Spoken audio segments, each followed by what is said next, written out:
मोदी ने दुनिया को पाक पर दो टूक कहा, अब और नहीं। प्रधानमंत्री नरेंद्र मोदी ने जम्मू कश्मीर में पहलगाम में हुए आतंकी हमले के बाद बिहार के मधुबनी जिले से कड़ा संदेश दिया।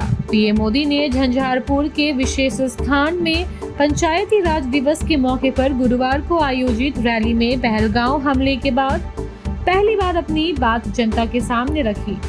उन्होंने इस सभा में पाकिस्तान परस्त आतंकियों और उनके आका को पहले हिंदी में सख्त चेतावनी दी।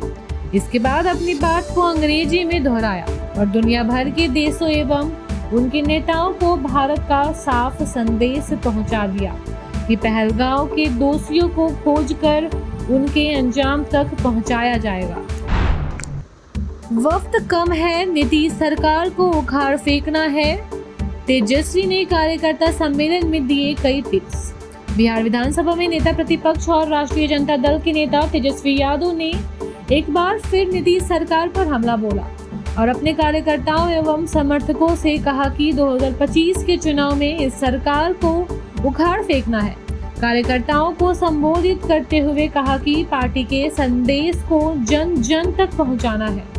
तेजस्वी यादव ने पहलगाम की आतंकी वारदात में मारे गए लोगों को श्रद्धांजलि दी। विधानसभा चुनाव को देखते हुए तेजस्वी यादव की यह संदेश मायने रखता। बीच में गड़बड़ कर दिया, अब कभी उसके साथ नहीं जाएंगे, मोदी की सभा में फिर बोले नीतीश। बिहार के मुख्यमंत्री नीतीश कुमार ने फिर कहा कि बीच में गड़बड़ी हो गई, लेकिन अब कभी भी महागठबंधन में या लालू कांग्रेस की टीम के साथ नहीं जाएंगे। सीएम मधुबनी में राष्ट्रीय पंचायती राज दिवस पर आयोजित जनसभा में बोले रहे थे। समारोह के मंच पर प्रधानमंत्री नरेंद्र मोदी मौजूद थे। पीएम ने इस मौके पर 13,480 करोड़ की योजनाओं का शिलान्यास और लोकार्पण किया। नीतीश कुमार ने कहा कि जब बिहार में राजद और उनके सहयोगियों की सरकार थी तो जनता की भलाई के लिए उन लोगों ने कुछ नहीं किया। पीएम मोदी की सख्ती पर पूरे देश को भरोसा। पहलगाम अटैक पर मधुबनी में गरजे ललन सिंह। मधुबनी की जनसभा से केंद्रीय ललन सिंह ने पहलगाम की आतंकी वारदात के आरोपियों को ललकार उन्होंने कहा कि हमारे प्रधानमंत्री नरेंद्र मोदी समय आने पर उन्हें माकूल जवाब देंगे। मधुबनी के मंच से भाषण करते हुए ललन सिंह ने कहा कि पूरे देश को प्रधानमंत्री जी की सख्ती पर भरोसा है। इस घटना से विचलित हुए बगैर वे आज के कार्यक्रम में शामिल हुए। इससे लगता है कि उनके समय आने पर सबको कड़ा जवाब देंगे। 40 मुसलमानों को देंगे टिकट, प्रशांत किशोर की मंशा साफ। जनस्वराज के सूत्रधार प्रशांत किशोर ने बिहार विधानसभा चुनाव 2025 में 150 सीटों पर महिला, मुसलमान और अति पिछड़ा वर्ग के उम्मीदवारों को टिकट देने की घोषणा की है, जिसमें 40 मुसलमान शामिल हैं।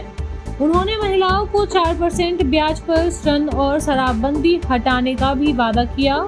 साथ ही पलायन रोकने, बेहतर शिक्षा और बुजुर्गों के लिए पेंशन पर जोर दिया। हमारे गृह मंत्री महादेव के अवतार आतंकियों का सिखाएंगे सबक, बिहार में बोले पंडित प्रदीप मिश्रा। पंडित प्रदीप मिश्रा ने पहलगाम आतंकी हमले की निंदा करते हुए गृह मंत्री को महादेव का अवतार बताया। उन्होंने वक्फ संशोधन कानून का विरोध करने वाले सांसदों को कश्मीर भेजने की बात कही।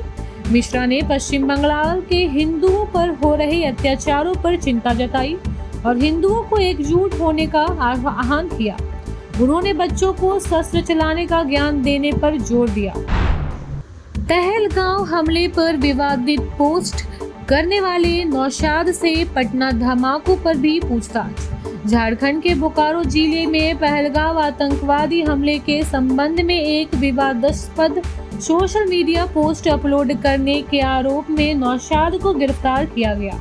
मोहम्मद नौशाद नामक इस व्यक्ति ने एक्स पर एक पोस्ट में आतंकवादी हमले के लिए पाकिस्तान और लश्कर-ए-तैयबा की कथित तौर पर प्रशंसा की है। सूत्रों के मुताबिक बोकारो से गिरफ्तारी के बाद झारखंड एटीएस उससे पूछताछ कर रही है। उधर पुलिस की टीम और एटीएस पटना गांधी मैदान में हुए सीरियल ब्लास्ट में भी नौशाद का कनेक्शन खंगालने में जुटी है। पटना धमाके को लेकर भी उससे पूछताछ की जा रही है। अमित शाह के इस्तीफा, जेएमएम नेता बोले पुलवामा जैसे घटनाओं से सबक लेने में फेल रही सरकार। सत्तारूढ़ झारखंड मुक्ति मोर्चा में जम्मू कश्मीर के पहलगांव में हुए आतंकवादी हमले की कड़ी निंदा करते हुए इसे इंसानियत की हत्या करार दिया है। झामुमो नेता विनोद पांडे ने गृह मंत्री अमित शाह से इस्तीफा की मांग करते हुए कहा कि सरकार पुलवामा जैसे घटनाओं से सबक लेने में विफल रही, जिसके कारण पहलगांव में निर्दोष पर्यटकों की हत्या हुई। मौसम विभाग से आई राहत भरी खबर, झारखंड में 6 डिग्री तक गिरेगा तापमान। झारखंड में लोगों को प्रचंड गर्मी का सामना करना पड़ रहा है। अधिकतम तापमान 43 डिग्री सेंटीग्रेड पहुंच चुका है। अच्छी खबर यह है कि जल्द ही इस भीषण गर्मी से राहत मिलेगी। मौसम विभाग ने यह खुशखबरी दी है। हालांकि इसके लिए लोगों को अभी कम से कम 4 दिन का इंतजार करना होगा। 4 दिन में अधिकतम तापमान में 4 से 5-6 डिग्री सेंटीग्रेड तक की गिरावट आएगी। अब तक गर्मी झेलनी होगी। मैया समान योजना को लेकर आया बड़ा अपडेट। झारखंड में मैया समान योजना के लाभुकों को अभी तक अप्रैल माह की राशि नहीं मिली है। महिलाएं अभी तक इसका इंतजार में हैं। ऐसे में अब संभावना जताई जा रही है कि राज्य सरकार सभी के खातों में एक साथ 2 माह की राशि अगले माह 15 मई तक भेज सकती है। इससे पहले भी होली से पहले एक साथ 2 माह की राशि 7,500 रुपए लाभुक महिलाओं के खाते में भेज दी गई थी। हालांकि अभी तक इसकी आधिकारिक पुष्टि नहीं हुई है। Thank you so much for watching this video. Don't forget to like, comment, share and subscribe.